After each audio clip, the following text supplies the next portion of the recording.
선생님 안녕하세요. 안녕하세요. 꿀쌤입니다. 어머니 어떻게 오셨어요? 무엇 때문에 저를 찾아오셨나요? 요즘 쿨쿨 엄청 잠을 자는 사춘기 아이 때문에 선생님 찾아오게 됐어요. 아하, 잠. 그렇죠. 사춘기의 고민 중에 또 잠 이야기가 빠질 수가 없죠. 아이가 잠을 도대체 어떻게 자서 그렇게 고민이 되세요? 아, 쿨쿨 자는 거 좋아요. 성장기니까 많이 자면 잘수록 좋죠. 그런데 그 시간이 바로 문제라는 겁니다. 아이가요, 12시? 대낮이라고 생각하는 것 같아요. 12시에 온갖 거를 다 하고 다닙니다. 성장기니까 일찍 자야지 않겠니? 내일 주말도 아니고 오늘 12시니까 좀 자자. 그러면 엥? 하는 표정이에요. 나는 전혀 잠이 안 오는데 이런 느낌. 뭔지 아시죠?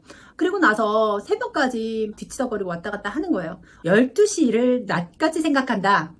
아이들에게는 가능한 얘기입니다. 아이들 잠을 관장하는 세로토닌이라는 호르몬이 있어요. 아동기 때는 그 세로토닌이 10시부터 12시쯤에 많이 나온다고 해요. 그래서 성장기기도 하니까 그 시간에는 꼭 재워라. 성장 호르몬이 나온다. 이렇게 얘기하잖아요. 그런데 사춘기가 되면 세로토닌이 나오는 시간이 뒤로 살짝 밀립니다. 그래서 아마 아이가 12시가 돼도 팔팔하고 대낮처럼 구는 게 아닌가 싶은데요. 어떻게 하나 두고 봤더니 정말 새벽까지 잠을 안 자더라고요. 며칠을 지켜봤더니 새벽까지 웹툰 보고 스마트폰 보고 온갖 거를 다 하느라고 안 자는 거예요. 아, 그대로 놔둬서는 안 되겠다 라는 생각이 들어서 잘 시간을 딱 정해줬습니다. 저희 집 같은 경우에는 12시가 되면 자자 이렇게 했는데요. 절대 지키려고를 안 해요. 잠이 안 온다, 할 일이 많다, 그런 거죠. 시간 개념도 별로 없잖아요. 그래서 뭔가 해야 할 일이 있을 때도 미루고 빨리빨리 해결을 안 하고 하다 보니까 12시가 돼도 사실 숙제나 뭐 과제나 다 남아있는 채예요. 그거를 다 하고 자라고 하자니 너무 늦고 그만하고 자라고 하자니 계속 과제가 쌓이고 이거는 어떻게 할지 모르겠어요. 속도는 느리고 시간 개념은 없어서 뒤로 쭉 늘어지고요. 맞아요. 걱정이 많죠. 잘 자야 키가 큰다고 하는데 도대체 이 아이 어떻게 하려고 그러지? 라는 고민 될 수밖에 없습니다. 잠에 대해서는 10시부터 12시까지는 성장 호르몬이 나오고 뭐 10시부터 2시까지는 몸의 피로를 확 풀어주는 시간이니까 꼭 자야 된다라는 이론이 많아요. 또 한편에서는 다른 주장도 있습니다. 몇 시에 자느냐가 중요한 게 아니라 몇 시간을 자는지 또 그 잠의 질이 얼마나 좋은지가 중요하다고 하더라고요. 요즘은 스마트워치가 나와가지고 왜 깊은 잠을 몇 시간 자는지 이렇게 체크하는 기능이 있잖아요. 제가 저를 체크를 해봤더니 8시간 정도 잔다고 볼 때 1시간 20분 정도 깊은 잠을 자고요. 아이가 같은 시간 잠을 잤더니 아이는 1시간 50분 정도 깊은 잠을 자더라고요. 생각보다 깊은 잠을 자는 시간이 아이마다 사람마다 다르겠지만 길지 않다는 생각이 들었어요. 그래서 깊이 있게 자는 잠의 퀄리티를 높여주는 게 오히려 도움이 된다.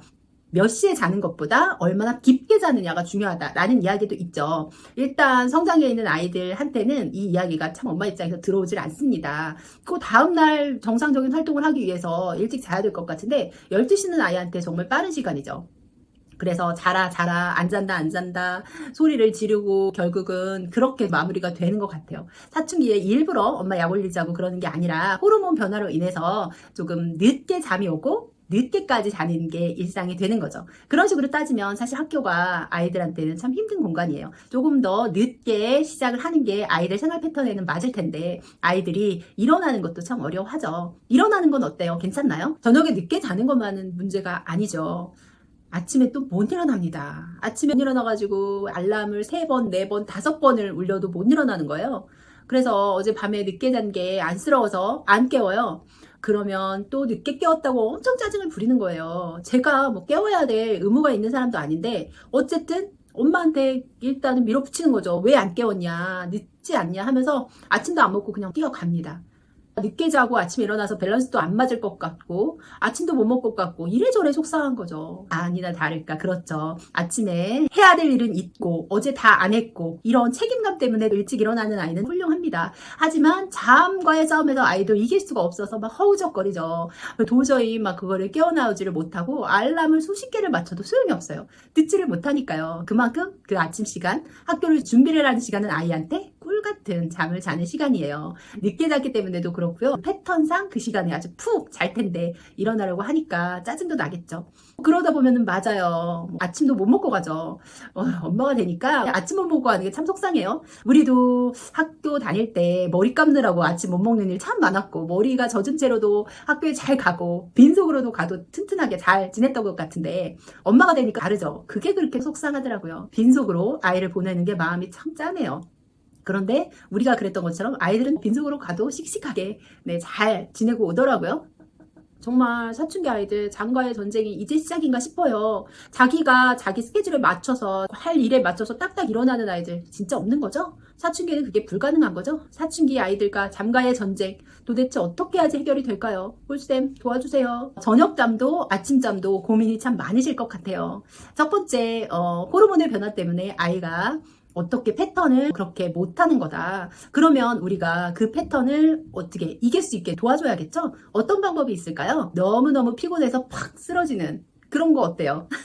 이렇게 한번 해볼까요? 아이가 그만큼 액티비티를 많이 하고 육체적, 신체적인 활동을 많이 하면 호르몬이고 뭐고 나 모르겠고 잘 거야 하고 픽 쓰러질 수 있겠죠. 그런데 대부분의 아이들이 신체 활동이 적고 움직임도 적어요. 그러면서 스마트폰 하는 시간은 많고 스마트폰의 블루라이트나 전자파들이 나와서 잠을 깊게 못 이루게 하는 것도 있죠. 일단 잠을 많이 자게 하려면 신체 활동을 늘려야겠죠. 햇빛을 쐬면서 많이 움직일 수 있도록 해야 되는데 실제적으로 그게 쉽진 않습니다. 대신 하루에 30분이라도 몸을 움직일 수 있는 그런 구조를 만들어두면 좋을 것 같아요. 요즘에 사춘기 아이들 운동하고 담 싸는 경우가 많죠. 특히 고등학교에 가면 운동할 짬이 정말 1분도 나지 않는다는 얘기. 운동 좋아하는 남자아이들은 너무너무 서글퍼하거든요. 일단 우선순위를 운동을 짬을 내서 할 수 있게 이렇게 해주고요. 그게 안 된다면 뭐 중간중간 스트레칭을 한다든지 같이 저녁 시간에 몸을 풀어주는 활동이라도 해서 아이들이 신체 활동을 통해서 피곤을 느끼게 하면 조금 더 일찍 자지 않을까 싶어요. 자, 두 번째 방법은요. 아이가 잠을 잘 수밖에 없도록 만드는 약점을 찾아내는 겁니다. 저 같은 경우에는요. 12시까지 자기 해놓고 12시가 넘으면은요. 용돈을 깎기로 했어요. 아이가 정말 싫어요. 그래서 매번 큰 소리 내고 소리 지르고 왜 안 자냐 설득하고 이랬었는데 요즘은 그럴 필요가 없어요. 자, 12시 넘어간다 하면은 아이가 막 긴장해가지고 빨리빨리 서두르더라고요. 그래서 한번 제가 1시에 자가지고 5,000원을 깎은 적이 있거든요. 그때 이후에는 아이가 바짝 긴장을 해가지고 12시를 넘기지 않더라고요. 그렇게 집집마다 아이가 잠을 늦게 잠으로써 생길 수밖에 없는 그런 활동의 제약 이런 게 생기면 아이가 늦게까지 웹툰 보거나 핸드폰 보면서 잠을 자는 일을 줄일 것 같아요. 밤이 되면 핸드폰 제출하기를 하고 있습니다. 핸드폰은 무조건 안방에 가져다 놓는 거예요. 스마트폰을 이길 수 있는 아이는 없습니다. 스마트폰을 이겨내고서라도 내가 의욕적으로 뭔가 해내겠어. 이런 거는 아주 쉽지가 않아요. 아이 입장에서는 거의 불가능하다고 보면 되거든요. 어른인 요리도 그 조율이 잘 안 되잖아요. 그렇기 때문에 스마트폰을 일단 9시가 되면 안방에 제출 이렇게 하는 게 좋습니다. 어차피 밤에 자기 전에 스마트폰 불빛에 자꾸 노출되는 건 좋지도 않고요. 몇 시가 되면 가족 모두 스마트폰을 모으자라고 해서 모아두면은 이제 할 일이 없잖아요. 그러면 아이가 아무래도 침대에 잘 눕게 되고 침대에 누우면 자게 되고 이런 패턴으로 이어질 수 있습니다. 자, 네 번째. 아침에 대한 이야기를 하고 싶은데요. 아침에 대한 것도 본인이 책임지게끔 연습을 시키셔야 돼요. 자꾸 깨워주지 마세요. 지각하면 어때요? 한두 번 차라리 지각하게 만드세요. 담임선생님한테 미리 양해를 구하세요. 민망하다 싶으면 이런 일이 있어. 조금 훈련을 시키겠습니다. 연습을 좀 시키겠습니다. 라고 하시고 미리 말씀을 하시고요. 절대 깨우지 마세요. 그래서 아이가 나도 몰라. 그냥 늦었어. 이러고 많은 아이라면 그건까지 어쩔 수는 없죠. 하지만 나 그 늦어서 큰일 났다. 라는 긴장감을 갖는 아이라면요. 이렇게 한두 번 연습시키는 게 오히려 도움이 됩니다. 그래서 자기 스케줄은 자기가 관리할 수 있도록 하는 거죠. 내가 내 숙제를 미루고 시간 관리가 안 돼서 계속 딜레이가 됐어요. 그래서 오늘 아침에 뭔가를 해야 된다 그러면 자기가 준비해서 일어날 수 있도록 해야 됩니다. 아직 시간 관리가 약하고 시간 개념이 약해서 빨리빨리 뭔가를 처리를 못 하거든요. 그렇기 때문에 계속 과제가 밀릴 수밖에 없어요. 그럴 때는 아침에라도 일어나서 하는 습관을 들이고 쉬는 시간에 학교에 가서라도 하는 습관을 들이도록 하는 게 좋습니다. 그러기 위해서 자기 일어나는 시간, 자기 기상은 자기가 책임지는 겁니다. 그래서 몇 번 지각을 한번 해보다 보면 안 되겠다. 조금 일찍 자고 내일을 위해서 일찍 일어나야겠다라는 생각이 들지 않을까 싶습니다. 그럼에도 불구하고 나 모르겠다. 그냥 잘 거야. 이런 친구들 어렵네요. 그런 친구들이 제발 없기를 바라면서 네, 그거는 그 자매 문제가 아니라 다른 여러 가지 원인이 있을 것 같으니까요. 그 원인에 대해서는 무엇일까 고민을 해보시는 과정이 필요할 것 같네요. 대부분은 또래한테 튀는 거 싫어하기 때문에 지각하는 거 별로 안 좋아하거든요. 그래서 지각하지 않도록 자기가 자기를 컨트롤할 수 있게 연습시켜주세요.